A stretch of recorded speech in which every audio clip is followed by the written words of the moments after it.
The silence of an abandoned place at night is unlike any other silence on earth. It is not the kind of quiet that soothes or calms, but the kind that presses against the skin, heavy and unrelenting, as if the air itself is suffocating. Those who have wandered into such places speak of how quickly sound changes there. A whisper echoes too long. A footstep rings out sharper than it should. Even the smallest breath seems to belong to someone else. The walls take hold of noise and return it warped, stretched, twisted, until a person can no longer tell if they are listening to themselves or to something waiting within the shadows. There is a truth about these abandoned places, buried deep in both history and the human mind. Long after the last light fades, long after the final door closes, they never truly empty. Memories cling to them. Tragedies do not leave with the people who flee. Instead, they sink into the walls, into the floors, into the rotting beams overhead. And when night arrives, those memories begin to stir. Some believe it is nothing more than imagination. Others claim it is a kind of haunting. The truth, if one dares to admit it, is that these places feel alive when the rest of the world has fallen asleep. One night, under a pale and distorted moon, a man walked into such a place. The barn sat alone at the edge of a hollow field, its roof bent from years of storms, its door swollen from rain and warped by frost. He said he went only to satisfy his curiosity, only to see what remained of something long forgotten. But within minutes his curiosity turned to dread. The air inside was too still. The wood groaned, though there was no wind. He thought he heard something shift behind the beams, as if a figure had been standing there waiting, perfectly still until the moment he stepped inside. When he fled, his eyes wide and unblinking, he repeated the same words over and over. It was not empty. I swear it was not empty. There is a reason so many stories begin this way. A single person enters at night. They go in to prove their bravery, to confront their fear, to show the world they are not afraid of dust, silence, or shadows. Yet something always follows them out, something invisible but undeniable. People claim that abandoned places are only structures, rotting wood, broken glass, rusted nails. But if that were true, why do so many hesitate to step inside? Why do so many speak of a weight that clings to them? A presence that lingers long after they have left. The first sign is always the quiet. Then come the small details, the things that should not happen but do, a door that shifts though it was closed, the faint sound of breathing when no one else is near, the sudden chill of air that passes across the back of the neck though every window is shut. It is never loud. It is never violent. Instead, it is subtle. It creeps in slowly, almost kindly, as if to say, I will not harm you yet. I only want you to know I am here. Those who have studied fear know this sensation well. The human body is trained to detect when it is being watched. The feeling begins in the spine, crawls up into the shoulders, settles beneath the skin. Inside abandoned buildings, this instinct never fades. Every corner looks occupied. Every shadow seems to bend with intent, and though a person tells themselves it is only darkness and dust, some part of them knows better. These walls are not only empty shells. They are repositories of every scream, every secret, every moment of despair that once occurred within them. Imagine standing in a hallway where the wallpaper hangs in strips, peeling like flesh. The ground crunches beneath your feet, glass shards mixed with the brittle remains of insects and rats. You hold your breath and listen. At first there is nothing, but then faintly you hear it, the creak of a step that does not belong to you. Your body freezes. Your pulse rises in your throat.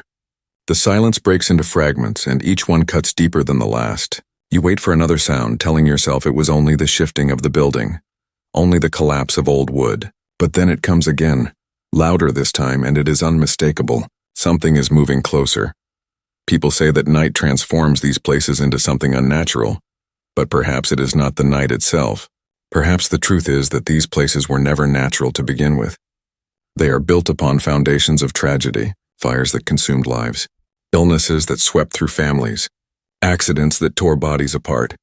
Each loss embedded into the walls, silent yet persistent, waiting for someone to disturb them. And when disturbed, they respond. Not in words, but in sensation. Not in open violence, but in whispers that corrode the mind. It is no coincidence that those who enter abandoned places at night rarely tell the same story twice. Their voices shake. Their descriptions contradict. Some speak of figures, others of sounds. A few even claim to have been touched, though no hand was visible. But the one detail that repeats again and again is the presence. That heavy, unbearable feeling of not being alone, no matter how carefully one searches the rooms. The man who fled the barn never returned. His words became another story passed around at night, another warning told to strangers. And yet his description mirrors countless others across the world. Different places, different people. But the same terror. Always the same terror. The question lingers. What do these places hold on to when the last person leaves? Why do they echo with such clarity when no one is inside? And most importantly, what is it that watches from the dark, waiting for someone to enter again? The silence of abandoned places at night is not empty. It never was. The small towns that scatter across forgotten stretches of countryside carry scars that no one likes to speak about. Each abandoned place begins with a story that is not written down but whispered, passed carefully from one mouth to another, until the words are more warning than history. Old barns, hollow factories, ruined schools, these buildings did not crumble in a day. They were left behind piece by piece, each year stripping something from them until there was nothing but emptiness. And yet the more they decayed, the heavier they felt, as though the absence of life only made the presence of something else more suffocating. In the early years, the barn at the edge of the field had not been a place of fear. It had been a place of labor, where families stored hay and grain, where animals were sheltered from storms, where children once hid in play. The field that surrounded it was golden in summer, and the nearby road was busy with the sound of wagons and later, the groan of engines. Life passed through it. Life filled its every corner. But as seasons wore on, storms battered the roof. Fires in nearby towns drew people away and the soil lost its richness. Families moved one after another until only silence remained. What had once been built with pride stood as a hollow skeleton, slowly sinking into the earth that no longer wanted it. When people spoke of it in later years, their voices lowered without thinking. They recalled a time when laughter echoed through its beams, but their eyes always shifted when they reached the point where everything changed. It was never sudden. Abandonment is rarely sudden. It begins with one door left unopened for too long, then with windows nailed shut, then with weeds climbing higher than the walls themselves. By the time the barn was declared useless, it already carried an air of neglect that felt more like mourning than decay. But neglect alone cannot explain the unease that came later. The first stories were small. A traveler who slept in the barn for one night awoke convinced someone had been standing over him. A boy who went to explore found himself frozen in place by a sound he could not describe, a sound that followed him for days afterward. Farmers passing by late at night claimed to see a pale figure at the upper window, unmoving, watching. Some believed it was nothing but the tricks of moonlight, while others whispered of something more.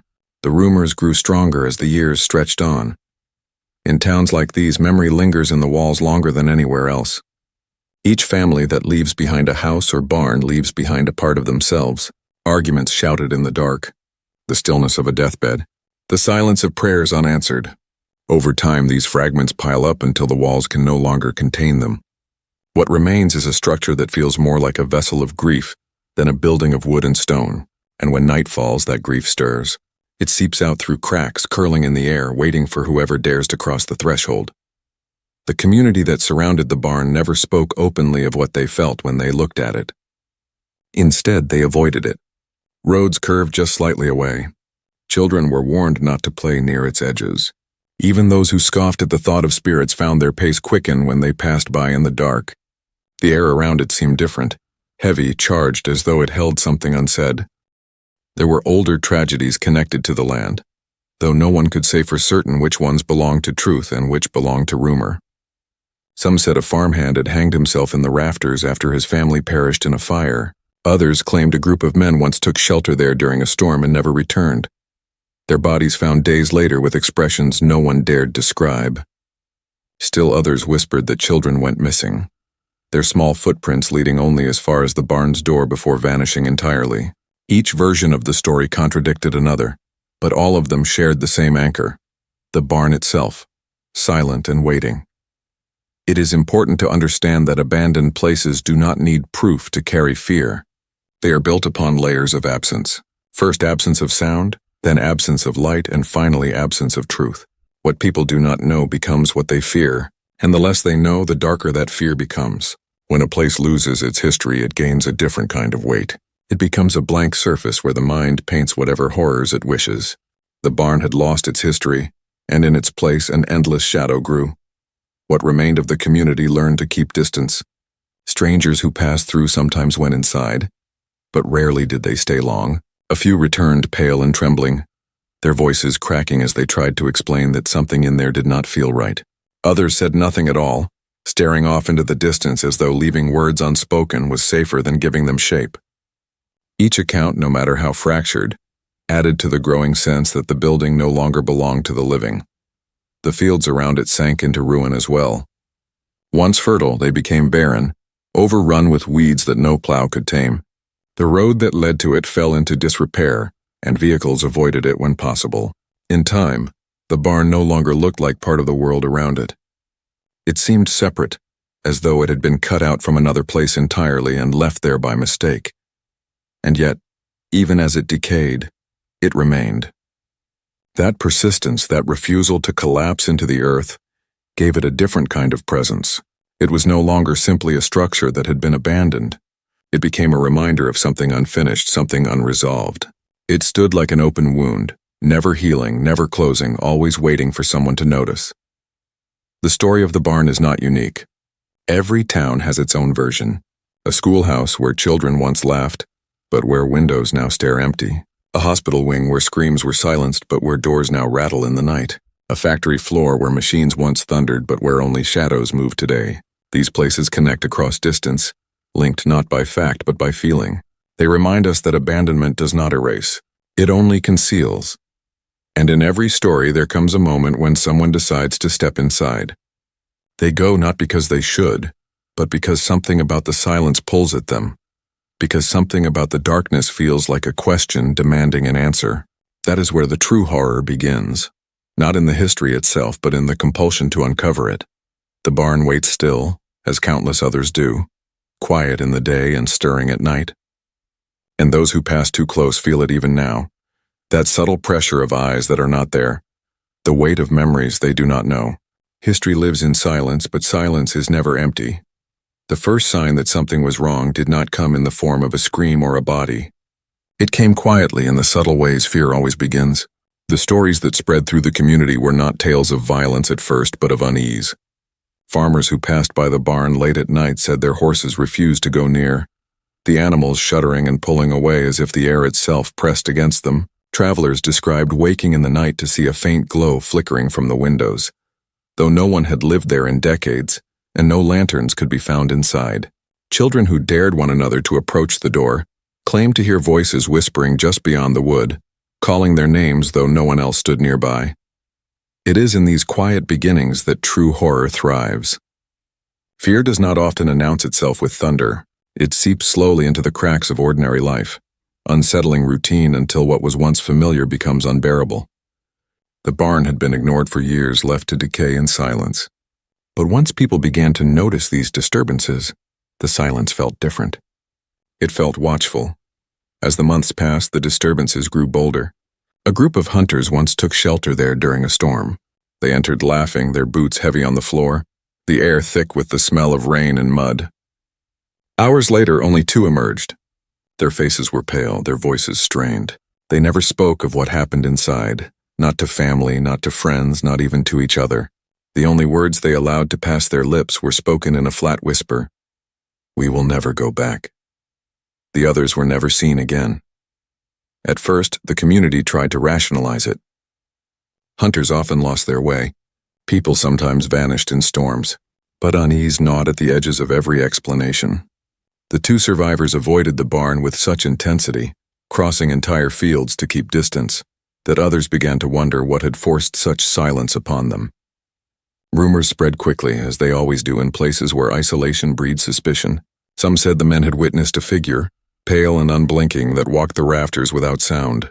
Others believed they had uncovered something darker, signs of human cruelty, remnants of crimes hidden away in the decayed beams. No matter the version told, the result was always the same. The barn was not safe. Soon after, strange lights were seen more frequently.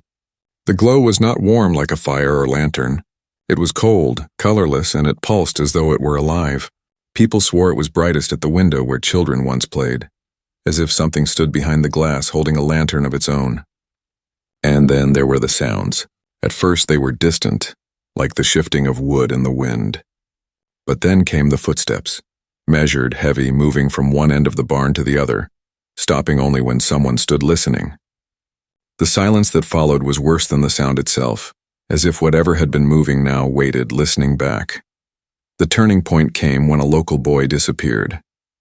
His family searched the fields, the woods, the riverbanks, but his trail ended at the barn's door. Inside they found nothing but dust and rot. The air smelled faintly of iron, but no blood was seen. Some swore they heard a faint laugh echo when they left, though no one admitted who said it first. The boy was never found. After that, no one pretended the barn was just an empty building anymore. It became a wound in the community, one that could not be healed or ignored. Those who dared to enter after that rarely spoke openly about what they experienced. Some returned wide-eyed, their hands trembling as though they had barely escaped something unseen. Others grew sick, their sleep filled with voices, their waking hours filled with the sensation of being followed. A few never returned at all. Their absence became another stone on the pile of unanswered questions. Families left the area altogether, unwilling to raise children near a place that seemed to swallow people whole. The town shrank, and the barn remained, a shadow over everything that was left behind. The contradictions of the place deepened the mystery. One visitor swore he heard the laughter of children echoing faintly from the loft, though the dust revealed no footprints but his own. Another claimed he saw an old rocking chair swaying on its own, though there was no chair in the barn when others checked. Some reported shadows moving along the walls, though their lanterns burned steady. Others said the air itself changed the moment they crossed the threshold, turning heavy and damp as though they had stepped underwater. Each story was different, yet each carried the same conclusion. Something inside did not want them there. What unsettled people most was the way the barn seemed to know who entered. One woman claimed she heard her own name whispered from the rafters, spoken in a voice that sounded like her father, though he had been buried for years. Another man said he heard the cries of his lost dog echoing through the beams, though the animal had died in his arms decades before. Whatever resided inside, it seemed to reach into the mind, drawing out what was most painful, most vulnerable, and feeding it back as a weapon. As the stories grew, so did the fear. The barn became more than a building. It became a presence, a looming reminder of something wrong, something unexplainable, something that would never leave. Even those who never set foot inside felt its reach. Dreams carried them to its door. Whispers haunted them on quiet nights. Passing by on the road became unbearable, as if unseen eyes tracked every step. The mystery was no longer confined to those who dared to enter. It spread like a sickness, infecting everyone who lived within sight of its rotting walls. The timeline blurred. No one could say exactly when the first story began or when the last person vanished. What they remembered instead was the feeling, the dread that deepened with every year, the weight of questions without answers. And always, beneath every version of the tale, lay the same chilling certainty. Once you entered, you would never leave unchanged. The barn stood as it always had, silent by day, restless by night, its windows dark and watching. And though people told themselves they would never go near, some part of them knew the truth. Curiosity is stronger than caution. Fear only draws people closer. The mystery of the barn grew not only because of what was seen, but because of what remained unseen, always waiting just beyond the edge of sight. And as the community tried to carry on, one question began to consume them. How long before the silence inside swallowed someone else? When the first reports were gathered, they did not look extraordinary on paper. They were scattered, inconsistent, often written in shaky handwriting or spoken through clenched teeth. Yet when placed together, they formed a picture too dark to ignore. The barn had become a point of gravity, pulling strange accounts toward itself one after another, as though it wanted to be remembered not for what it had been but for what it now contained. Among the earliest evidence were photographs taken by trespassers. Most showed nothing unusual: shadows across the beams, dust drifting in the air, walls scarred with rot. But in some, shapes emerged where none should have been. In one image, the loft window reflected a pale face, though no one had stood there. Another photograph revealed a handprint smeared on the inside of the door, though the wood was so decayed it should not have held any impression at all. Perhaps it was only a trick of light, or the desperate mind searching for patterns. But those who studied the photographs often found themselves unsettled, staring too long. certain the shapes were not accidents. Then there were the objects left inside. Rusted tools scattered on the floor were to be expected. Broken boards, shredded cloth, bird nests in corners, all normal in places forgotten by time. Yet deeper searches uncovered stranger relics. A set of children's drawings folded into the pages of a ruined book, the crayon still bright despite the damp. They showed simple shapes, a barn, a field, and a figure taller than the building itself, drawn again and again in thick black strokes. No one could say who left them or how they remained untouched by decay. Another search revealed a small wooden box wedged between two beams. Inside were brittle fragments of paper. On one was written a name, repeated dozens of times until the ink bled through. On another, nothing but a single sentence scrawled over and over. "It does not sleep. It does not sleep." The handwriting was jagged, frantic, as though written in the dark. The box had been hidden deliberately, though why someone would leave behind such words was never answered. Police reports from those who investigated read like fragments of a nightmare. One officer wrote that he heard a woman humming upstairs, though the loft was empty when he climbed to it. Another admitted in his log that he felt fingers brush the back of his neck, though he had entered alone. The strangest report came from a man who claimed to see small footprints appear in the dust while he stood watching. He followed them until they ended abruptly in the middle of the floor, as though the child had vanished into the air. None of these accounts were considered strong enough evidence to justify further action. Officially, the barn was only abandoned property. Unofficially, officers stopped volunteering to check it. Their notes became shorter, colder, reduced to a single sentence repeated across reports. Nothing to report. Structure unstable. They never returned willingly. Those who studied the place from a distance offered theories. Psychologists explained the sightings as products of isolation and darkness, a cocktail that disorients the mind. When a person stands in a place stripped of sound, every whisper of wind becomes a voice, every shadow becomes a figure. Fear fills the silence with its own creations. Paranormal researchers argued the opposite, that fear itself attracts phenomena, that the barn was no longer just a building but a container for the energy of every person who had suffered there. Neither side convinced the other, and the contradictions only added to the tension. Theories about the artifacts fared no better. The children's drawings were dismissed as misplaced relics from a visiting family, though no one could explain their strange preservation. The writings in the box were called nothing more than the ravings of a disturbed squatter, though the handwriting matched none of the missing people. The photographs were blamed on faulty cameras, lens flare, exposure errors, yet those who dismissed the evidence never volunteered to test the barn themselves. Their certainty always ended at the threshold. The deeper people looked, the less sense it made. Each new fragment suggested not one story but many overlapping, each contradicting the last. Some evidence suggested children had once suffered there. Others hinted at rituals. Words scrawled in circles on beams with symbols no one could translate. Still others suggested human cruelty, with rusted chains found buried in the soil behind the barn. Though no records of their use existed, every artifact felt like a clue, yet none fit into the same picture. One investigator tried to keep a journal of his visits. His first entries were orderly, clinical, describing temperature, air pressure, structural decay. But as the pages continued, his handwriting grew uneven. He began describing dreams of standing in the barn, though he had not visited that night.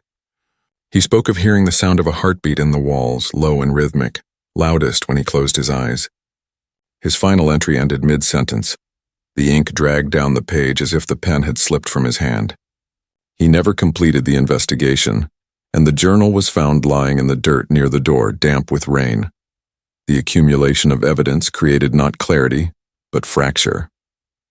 The barn was a puzzle that resisted solving, its pieces scattered across decades of silence.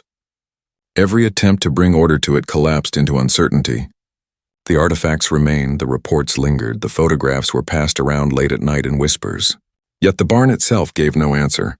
It sat in the field, unchanged, unbroken, holding its silence, and that silence was the most disturbing evidence of all. No matter what was uncovered, no matter how many accounts stacked one on top of another, the barn offered nothing in return. It never gave explanation. It never revealed truth. It only absorbed everything into its hollow body, leaving behind questions that multiplied like shadows in the dark. If evidence is meant to reveal, then this evidence did the opposite. It deepened the mystery, pulling anyone who studied it into the same trap. The barn was not simply abandoned. It was an archive, but one that refused to speak in a language anyone could fully understand. And perhaps that was the truest horror. Not what was found inside, but what remained just beyond comprehension. Taunting, watching, waiting to be discovered yet never willing to be revealed. The people who dared to step inside never left as the same version of themselves. Something followed them out. Not a figure that could be seen or touched, but a heaviness that rooted itself deep in the mind. At first it was subtle. They slept less, staring at ceilings for hours with their hearts pounding though the room was still.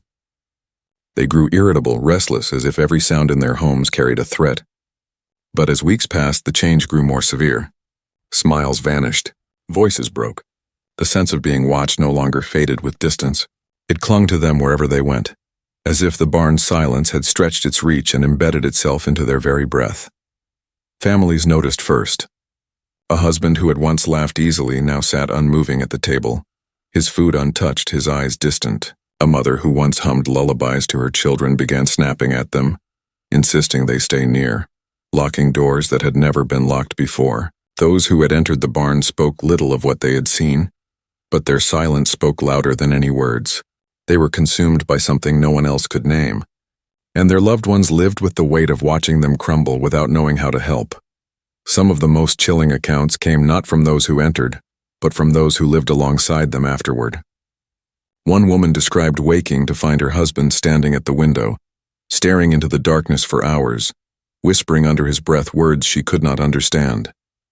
A child said his father sat him down and asked him to memorize prayers he had never taught before, prayers that did not exist in any book.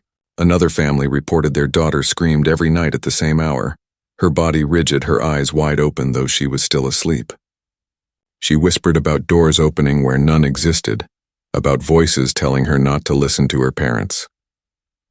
The community itself began to deteriorate under the weight of so many fractured lives. Trust eroded. People whispered about their neighbors, wondering who had been touched by the barn's influence and who had not. Those who seemed withdrawn were avoided, as though whatever haunted them could spread through contact. Others became obsessed with the place, returning again and again despite their fear, drawn by something they could not explain. They spoke of needing answers, of needing to see for themselves if what they remembered had been real. Some returned more broken than before. Others never returned at all. The silence of the barn became contagious. Families stopped speaking openly about what they endured. Entire gatherings passed in uneasy quiet, the air thick with what everyone knew but refused to say. Children grew up with warnings instead of stories. They were told not to go near the barn, not to ask questions, not to listen if they heard voices calling their names at night. Fear became the foundation of the community, and with fear came isolation. Neighbors no longer trusted neighbors. Parents no longer trusted their own memories. A shadow had spread over them all, one that never left even in daylight. Psychologists who later studied similar cases spoke of paranoia, of suggestion, of collective hysteria born of isolation and superstition. But their clinical terms could not capture the raw weight of it. The fear was not only belief. It was felt in the body, bones aching, stomachs twisting, hands trembling without reason. It was the kind of fear that seeps into the marrow, a fear that does not require proof because it already lives inside the nervous system. Once a person has felt it, no amount of reason can untangle it. There were those who claimed the barn whispered directly to them, not in voices heard through ears, but in thoughts that did not belong. They spoke of sudden urges to harm themselves or others, of vivid images of rope, fire, and blood flooding their minds without warning. These people became withdrawn, hollow, and in several cases they vanished altogether. Their families were left with only fragments of explanation. An open door, a note half-written, the lingering echo of footsteps leaving in the middle of the night. Even those who had never entered began to suffer. They dreamed of the barn as though it had reached into their sleep, placing them inside its rotting walls against their will. Some said they woke with splinters embedded in their hands, though their beds were clean. Others described hearing the creak of its rafters above them, though their ceilings were intact. The barn became more than a building. It became an idea, and that idea infected the minds of everyone near it. As years dragged on, the impact showed itself in the shape of the town. Businesses closed. Families moved. Those who remained carried eyes heavy with exhaustion, shoulders bent as though beneath invisible weight. They walked faster at night, spoke in shorter sentences, and rarely looked one another in the eye. The barn had stolen more than individuals. It had stolen the ability of the community to live without dread. There is a strange cruelty in how fear isolates. It makes people doubt their own minds, and it makes them doubt the minds of others. Every silence becomes suspicious. Every word feels incomplete. Those who entered the barn could not fully share what they endured, and those who listened could never fully believe. The gap between them widened until it consumed whole families. Parents no longer trusted children.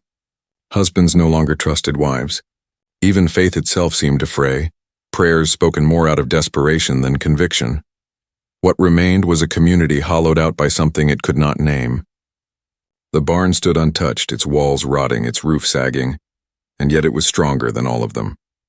It had taken their certainty, their peace, their sense of safety, and replaced it with silence that stretched across every home.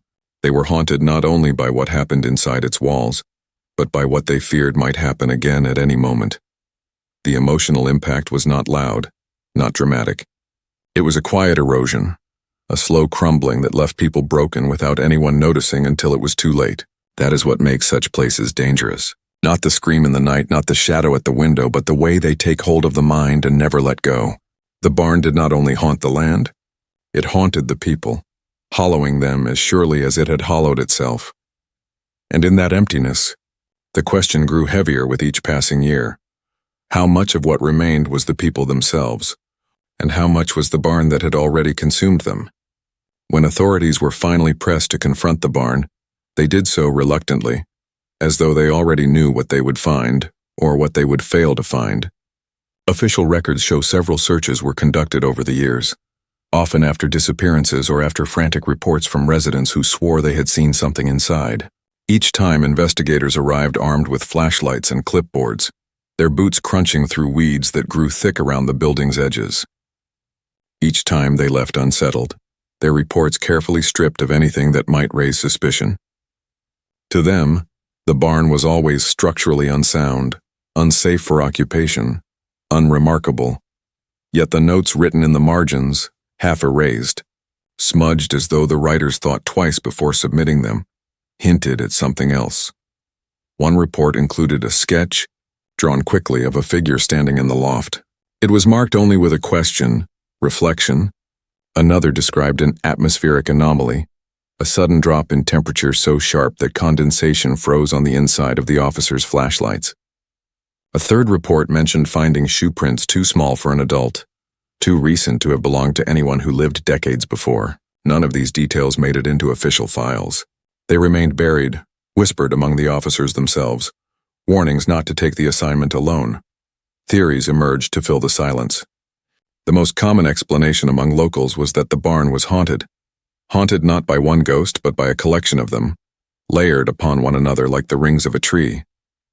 Each tragedy that had touched the land had left behind a fragment, and together they had formed a presence too heavy to escape. The whispers, the footsteps, the faces glimpsed in windows. They were the voices of those who never left, condemned to replay their despair again and again until someone else joined them. This explanation comforted some. At least it offered a reason, however terrible, for why the place felt alive. But others believed the haunting was not of the dead, but of the living. They spoke of a sickness of the mind, a contagion of paranoia and fear that spread through suggestion. Perhaps there was nothing inside the barn at all. Perhaps it was only the human mind unraveling in the face of silence, turning shadows into faces, creaks into footsteps, air into whispers. Fear is the most contagious of emotions, and once a community accepts the possibility of something lurking, it becomes impossible not to feel it. According to this view, the barn was only a mirror, reflecting back the darkest corners of those who entered. Yet a third theory took root, darker still. Some whispered that the barn was not haunted by ghosts or by imagination, but by people, living, breathing, and violent. The structure, decayed and overlooked, provided perfect cover for anyone who wished to hide from the world. Perhaps criminals had used it as a den, Perhaps those who vanished had not been taken by anything supernatural, but by hands all too human. The strange artifacts, the hidden writings, the missing people, these, they argued, were the signs of something organized, something deliberate, something far worse than the restless dead. The barn in this telling was not haunted but inhabited, its silence hiding footsteps that belonged to men and women who thrived on the fear they inspired. None of these theories resolved the contradictions. The evidence supported all of them and none of them. The photographs suggested something unexplainable, but psychology explained the power of expectation. The journals hinted at madness, but the chains buried in the soil spoke of cruelty. Each investigation deepened the fracture, leaving behind more questions than answers. And all the while, the barn remained unchanged, as if mocking every attempt to unravel its secrets. The investigators who stayed longest found themselves most affected. Several resigned without explanation after their visits. One man left town altogether, abandoning his family and never contacting them again. Another was found sitting alone in his car near the field, muttering to himself about doors that opened and closed without sound. His report was never completed. For every official who insisted the barn was nothing but wood and shadow, there was another who refused to go near it a second time. Theories multiplied as silence deepened. Some residents came to believe the barn was a threshold, a thin place where the boundary between worlds stretched thin. Perhaps it was not haunted by what had once been human, but by something older, something that had always lingered in the land and only needed an empty shell to move through. Others claimed the structure itself was cursed, built from timber cut from a forest where something unspeakable had taken place. Still others suggested the barn was not cursed at all, but chosen, a place where all the scattered tragedies of the region had been pulled together into one center of gravity. The most unsettling theory of all was whispered only in private. It suggested that the barn did not simply hold tragedy but created it, that those who entered carried out acts they did not remember, driven by impulses planted in their minds, that the missing had not been taken, but had chosen to vanish under its influence, walking willingly into whatever darkness it promised. If this was true, the barn was not only haunted or inhabited, it was hungry, feeding on fear, feeding on absence, feeding on the lives of those who gave themselves over to it without realizing they had done so. Investigations never resolved this. They ended in silence, in resignation, in reports that deliberately avoided the truth. And perhaps that was the most damning evidence of all, that those tasked with uncovering reality instead chose to look away. The barn resisted their attempts not by violence but by emptiness, by absorbing every answer into itself until nothing remained but silence and dread. And so the theories remained, each one terrifying in its own way, each one incomplete. Haunted, hallucination, human cruelty. Something older, something hungry. Each person who considered the evidence found themselves pulled toward one explanation or another, but none could dismiss the chill that followed. Whatever the barn contained, it was not finished. It was not still. It waited, quiet, watching, turning every investigation into another layer of its unsolved mystery. And so the question that hung heavier than all others remained unanswered. If every theory fails, what then is the truth that waits in the silence of abandoned places at night? Every story told about the barn ends in silence. There are no neat conclusions, no clear answers, no final moment where the curtain is pulled back and truth is revealed. Instead, what remains is absence, an emptiness that feels alive as though it waits for the next person to fill it. That is the true horror of abandoned places at night. They do not simply remind us of what once was. They remind us of what has been lost and worse, of what may never return. When people stand before the barn, they see more than wood and decay. They see the shadow of themselves, their own fragility mirrored in its broken frame. The windows are not just gaps in the wall. They are eyes staring out, reflecting the unease buried deep in every human heart. The silence is not just a lack of sound.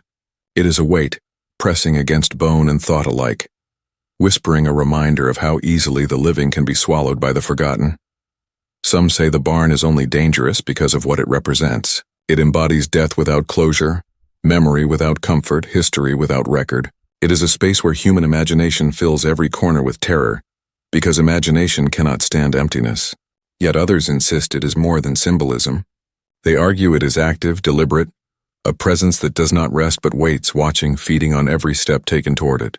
They point to the disappearances, to the whispers, to the fractures in those who survived, and they ask, how many coincidences can exist before chance becomes intent? What unsettles most is not the fear of ghosts nor the fear of cruelty, but the possibility that something lies beyond both, something nameless. Human beings crave categories, crave explanations. We call things haunted when we cannot explain them. We call them cursed when they resist reason. But what if the truth is neither haunting nor curse, neither madness nor malice? What if the truth is something for which we have no word at all, a silence that is not emptiness, a presence that is not alive, an intelligence that exists only in the spaces we refuse to see? Generations have passed, and still the barn remains. Children grow up warned not to go near, yet they dream of it all the same. Strangers stumble across it unaware of its history, and leave pale, shaken, unable to put into words what they felt inside. It does not need advertisement or legend to survive. It endures because fear endures. It exists because silence cannot be killed. As long as people continue to fear the dark, places like the barn will continue to thrive, feeding on every unanswered question, every withheld scream, every unspoken thought that flickers when the light goes out. The tragedy of it all is that no one can resist forever. Curiosity is as powerful as fear. For every family that avoids the barn, there is always one person who cannot help themselves. For every warning given, there is someone who must see what waits inside. They tell themselves they will not be afraid, that they will find only dust and broken boards. But fear is patient. It does not strike in the first moment, but in the second, in the silence after footsteps fade, when the air grows too heavy, when the walls seem too close, when the name of the visitor whispers softly back to them, though no one else is there. That is when the barn takes hold. And once it has taken hold, there is no leaving it behind. What lingers most is not the evidence or the theories or even the disappearances. What lingers is the way the barn follows those who entered back into their lives. It sits with them in the quiet moments. It breathes with them in the dark. It waits with them when they close their eyes. It is not a building they left behind, but a shadow they now carry. And perhaps that is the greatest horror of all. That abandoned places at night do not stay in the fields or the woods or the corners of towns. They come with you. They wait inside you. Ask yourself this: why do so many people across so many places tell the same stories? Why do barns, schools, hospitals, and factories across the world inspire the same dread, the same whispers, the same feeling of being watched? Is it chance, or is it something older, something woven into the fabric of silence itself? Perhaps every abandoned place is connected, part of the same vast network of absence, each doorway a mouth that opens into the same waiting dark. If so, then stepping into one is not stepping into emptiness. It is stepping into a system, an intelligence, a hunger that stretches further than anyone can see. No one knows what lies at the center of that hunger. Some believe it is the dead, restless, and furious. Some believe it is human cruelty echoing endlessly. Others believe it is nothing less than the void itself, reminding us of what waits when life ends. But none of these answers are final, and none offer safety. The only certainty is this: abandoned places are never truly abandoned. They remember. They breathe. They wait. And so the barn still stands, its windows black, its roof sagging, its door swollen shut by rain and time. It leans into the earth yet refuses to fall. Each night the silence inside deepens, thickens, stretches outward across the field. And each night someone somewhere wonders what it would feel like to open the door, to stand in the dark, to prove that nothing is there. But the silence is never nothing. It is always something. Something that waits, something that watches, something that will follow you home if you let it. So I leave you with this question. When you pass an abandoned place at night, when you feel the weight of its silence pressing against you, how do you know it is not pressing back, recognizing you, waiting for the moment you decide to step inside?